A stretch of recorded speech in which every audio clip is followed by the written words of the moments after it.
Պարոյ Շանդ Գյումրիի եթերում լրատվության ժամը այսօր հունվարի 19-ն է, երկուշաբթի։ Ազգային ժողովը սկսել է 11-րդ նստաշրջանի աշխատանքը, այն այս գումարման խորհրդարանի վերջին նստաշրջանն է։ Նիստերի օրակարգը հաստատելուց հետո խորհրդարանն առաջին ընթերցմամբ քննարկել է զինվորական ծառայության եւ զինծառայողի կարգավիճակի մասին օրենքում փոփոխությունների նախագիծը, որը ներկայացրել է Կրթության, Գիտության, Մշակույթի եւ Սպորտի նախարարը։ Օրինագծի ընդունման անհրաժեշտությունը պայմանավորված է Շանհայի վարկանիշավորման ցանկի առաջին 5 տասնյակի համալսարաններում սովորելու համար տարկետում ստացած քաղաքացիների գիտելիքները Հայաստանի Հանրապետությունում օգտագործելու հնարավորության ընձեռմամբ։ Խնդիրը նաև այն է, որ տարկետման ժամկետի ավարտից հետո շատերը խուսափում են զինվորական ծառայությունից։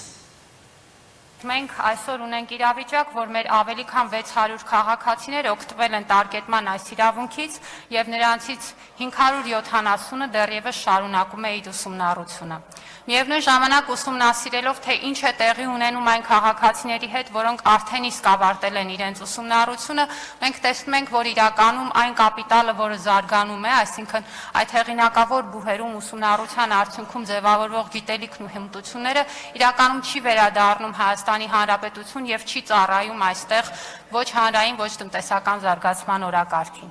Եվ քննարկելով եւ նաեւ ուսումնասիրելով պատճառները առաջարկվել է օրենսդրական այս փոփոխությունը, որով տարկետում ստացած եւ իրենց ուսումնառությունը այս բուհերում իրականացնող քաղաքացիները հնարավորություն են ստանալու ուսումն ավարտելուց հետո առնվազն 3 տարի Հայաստանի Հանրապետության կառավարության կողմից սահմանված ոլորտում Հայաստանի Հանրապետությունում աշխատելու համար եւ դրանից հետո կարող են ազատվել զինվորական ծառայությունից։ Այս կարգավորման հիմքում դրված է մի պարզ տրամաբանություն, որ մեր այն քաղաքացիները, որոնք իրենց սեփական միջոցներով հաղթահարելով համապատասխան խոչընդոտները արդեն իսկ ուսումնառության հնարավորություն են ստացել աշխարհի ամենահեղինակավոր բուհերում, այնուհետև ունենան բավարար մոտիվացիոն գործիքակազմ վերադառնալու եւ իրենց գիտելիքներն ու հմտությունները մեր երկրին նպաստ ծառայեցնելու։ Եվ այսպիսով մենք մի կողմից կապահովենք, որպեսզի նրանց վերադարձը անպայմանորեն տեղի ունենա, մյուս կողմից կառավարության արդեն իսկ ենթաօրենսդրական ակտի շրջանակներում տրված կարգավորումներով կուղղորդենք նրանց գիտելիքի ու հմտությունների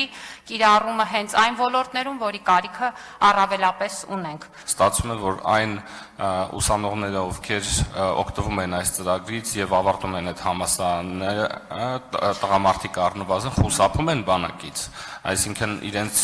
կյանքի շարունակությունը ոչ միայն Հայաստանում են պատկերացնում, այլ նաև ելնելով բովանդակությունից նախագծի տրամաբանությունը ենթադրում է, որ խուսափում են բանակից, եւ երկրորդը այդ եռամյա աշխատանքային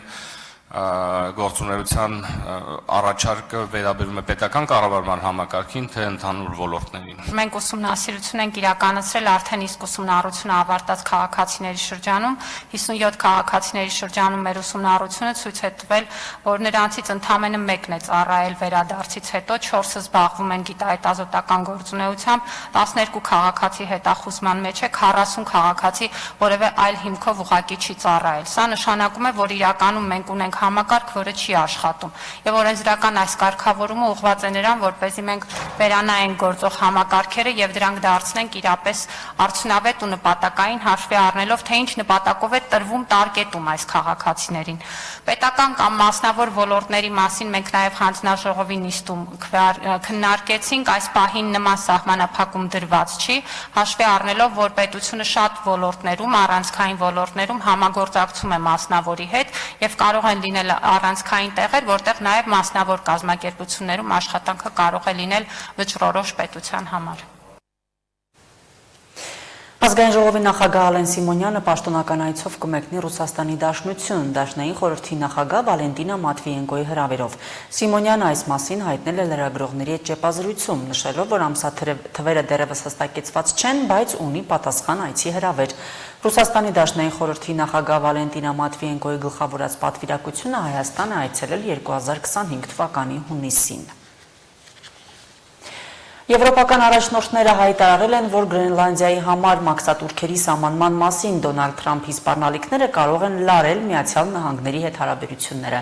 Հիշեցնենք, որ Թրամփը հայտարարել էր փետրվարի 1-ից որոշ երկրների կողմից Միացյալ Նահանգների արտահանվող ապրանքների վրա մաքսատուրքերի նոր փաթեթի կիրառման մասին։ ՆԱՏՕ-ի 8 երկրներ համատեղ հայտարարություն են տարածել՝ ի պատասխան Թրամփի սպառնալիքների, մաքսատուրքեր սահմանել նրանց նկատմամբ, արկտիկական դիմացկունություն զորավարժությունների շրջանակներում Գրենլանդիա զորքեր տեղակայելու պատճառով։ Հայտարարության տեքստը միաժամանակ հայտնվել է Դանիայի, Ֆինլանդիայի, Ֆրանսիայի, Գերմանիայի, Նիդերլանդների, Նորվեգիայի, Շվեդիայի եւ Միացյալ Թագավորության կառավարական կայքերում, որում ասվում է.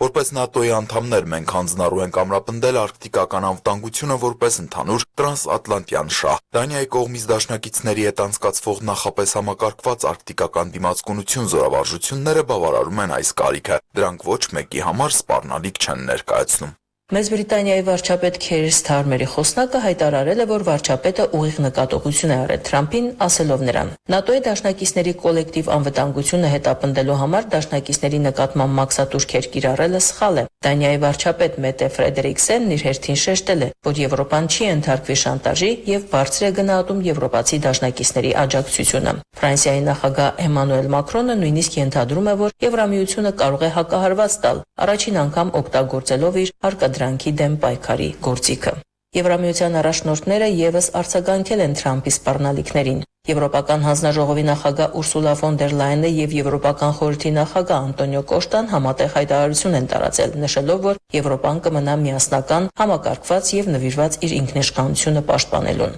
Իտալիայի վարչապետ Ջորջիա Մելոնին, որը համարվում է Թրամփի ամենամտերիմ դաշնակիցներից մեկը Եվրոպայում, նույնպես մաքսատուրքերի սպառնալիքը անվանել է սխալ եւ հավելել, որ արդեն խոսել է Սպիտակ տան հետ։ Թրամփի սպառնալիքներից հետո Եվրամիությունը 3 հրավիրել է Եվրամիության 27 երկրների դեսպանների արտակարգ նիստ։ Հիշեցնենք, որ շաբաթ օրը Թրամփը հայտարարել էր, որ փետրվարի 1-ից սկսած վերոնշյալ երկրներից Միացյալ Նահանգներ ներմուծվող բոլոր ապրանքների վրա կսահմանվի 10% մաքսատուրք, իսկ հունիսից սկսած մաքսատուրքը կբարձրանա մինչև 25% եւ կմնա ուժի մեջ մինչև Եվրոպայի եւ Գրենլանդիայի ձեռքբերման վերաբերյալ համաձայնության հասնելը։ Եվրամիության եւ ԱՄՆ-ի միջև տրանսատլանտյան առևտրային պատմական համաձայնագիրը չի հաստատվի Եվրամիության օրենսդիրների կողմից այն բանից հետո, երբ ԱՄՆ նախագահ Դոնալդ Թրամփը սպառնաց 8 եվրոպական երկրների 10% մաքսատուրքեր սահմանել Գրենլանդիայի նկատմամբ նրանց դիրքորոշման պատճառով։ Եվրոպական խորհրդարանի ամենամեծ խմբակցության Եվրոպական ժողովրդական կուսակցության առաջնորդ Գերմանիայի խորհրդարանի անդամ Մանֆրեդ Վեբերը շաբաթ օրը համապատասխան հաղորդագրություն է հրապարակել X սոցիալական ցանցում։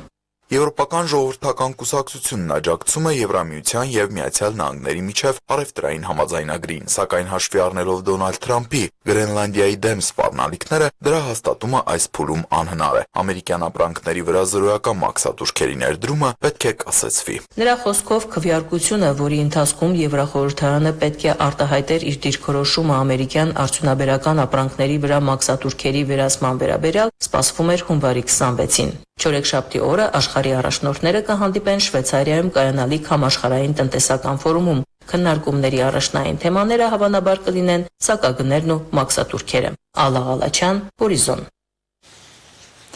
Իրանի գերագույն առաջնորդ Ալի Խամենեին հայտարարել է, որ Իրանի բողոքի ցույցերի ժամանակ հազարավոր մարդիկ են զոհվել, որոնցից մի քանիսը անմարդկային վայրենի ձևով։ Նա Միացյալ Նահանգներին է մեղադրել զոհերի թվի համար, Դոնալդ Թրամփին էլ անվանել է հանցագործ ցույցերին աջակցելու համար եւ կոչ արել խստորեն պատժել ցուցարարներին։ Իրանի գերագույն առաջնորդն առաջին անգամ ընդունել է, որ վերջին 2 շաբաթվա ընթացքում Իրանը ցնցած բողոքի ցույցերի ժամանակ հազարավոր մարդիկ են զոհվել։ Իրանի իշխանությունների տվյալներով երկրում բողոքի ցույցերի ընթացքում առնվազն 5000 մարդ է զոհվել։ Այդ մասին Reuters գործակալությանը հայտնել է Իրանի կառավարության ներկայացուցիչը անանուն մնալու պայմանով։ Իրանի իշխանությունները շաբաթ օրը նաև հրապարակել են տեսանյութեր, որոնցում իբր սովորական ցուցարարների կողքին երևում են զենքով եւ դանակներով զինված մարդիկ։ Ըստ նրանց դա վկայում է երկրում օտարերկրյա դիվերսանտների գործունեության մասին։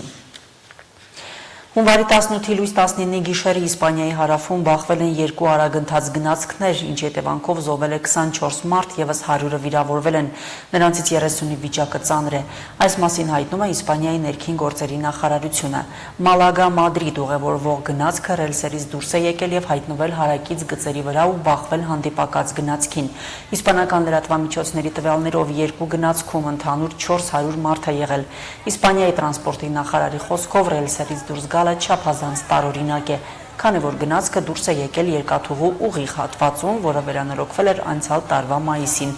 Ըստ նախարարի նոր էր նաև գնացքը։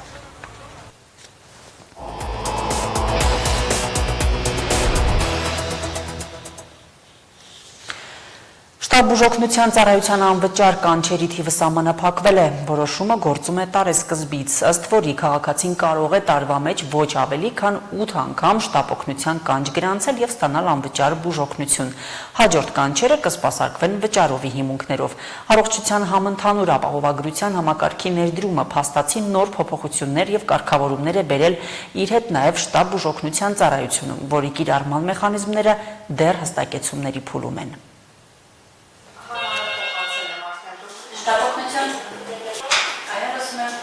Շտաբուժօգնության ծառայությունում նոր մոտեցումը կանչերի սպասարկման վերաբերյալ օպերատիվ կառավարման կենտրոնում ծանրաբեռնվածությունը չի նվազեցրել։ Կանչերը գրանցում են, բայց թե ինչպես են հաշվելու, թե որ հասցեից որերորդ կանչն են ստանում, օպերատորների համար մեխանիզմները դեռ պարզ չեն։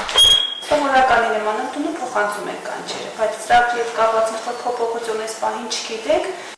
Քաղաքացին տարեկան 8 անգամ իրավունք ունի անվճար օգտվել շտաբուժօգնության ծառայությունից։ Համընդհանուր ապահովագրության փաթեթի ներդրումով նոր կարգն ու փոփոխությունները հասան նաև շտաբօգնություն։ Նոր ծրագրով աշխատելու մարզային կայանում փորձարկման փուլին չեն հասել, բայց որոշումն ուժի մեջ է մտել 2026 թվականի առաջին օրվանից։ Գյումրիից են սպասարկվում 4 մարզերի բնակիչների շտաբուժօգնության կանչերը։ Արդեն մշակվում է մեր մոտ առանձին համակարգի աշխատելու եւ առանձին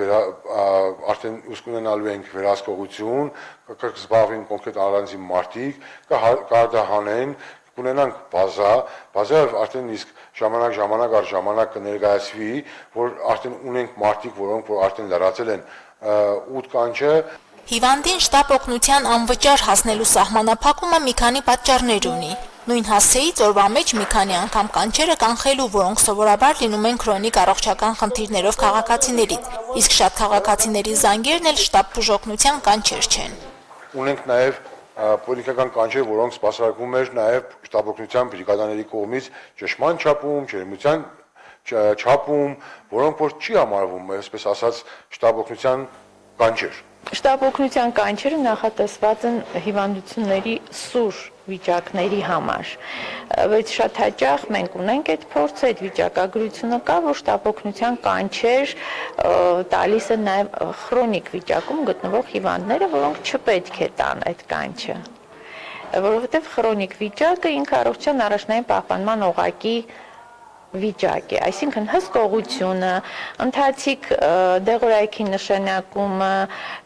հիվանդության ընթացքի դիտարկումը պետք է անի առողջության առաջնային պահպանման օղակը։ Տարեկան 8 անվճար կանչի սահմանափակումը սակայն ոչ բոլոր դեպքերին է համատարած վերաբերում։ Կան բազմաթիվ բացառություններ, որոնց համար շտաբուժօգնության ծառայությունը չի հաշվում, թե 8 անգամից ավելի կանչ են ունեցել տվյալ հասցեից։ Կարող է մարդը 8 կանչից հետո նաև ունենա ավտովթարի ենթարկվի, կոտրվածներ ունենա, կայծակահարություն, էլեկտրահարություն, ինֆարկտներ, ինսուլտներ եւ նմանատիպ ունենք չափորոշիչով նախատեսված մի քանի դեպքեր, մի քանի չէ, շատ դեպքեր, որոնք որ սպասարկվելու են իհարկե բացառապես անվճար հմուտներով։ Տարվա առաջին 20 օրերի ընթացքում շտաբուժօգնության Շիրակի մարզային կայանում անցած տարվա նույն ժամանակահատվածի համեմատ ավելի շատ կանչեր են ունեցել։ Ձյան տեղումներից հետո փողոցների մերկասառույցի պատճառով տրավմաներն են շատացել։ Ավտովթարների հետևանքով տուժածներն են տեղափոխվել բժշկական կենտրոն։ Կանչերի թվում էլի գերակշռողը եղել են սիրտանոթային գանգատները։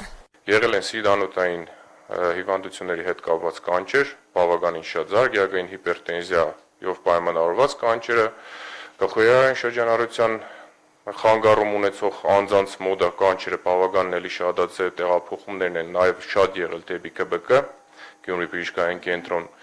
Տեղումների հետ կապված նաև եղել են տրավմաների, ընդհանուր կոդրվածքների թիվն է բարձրացել։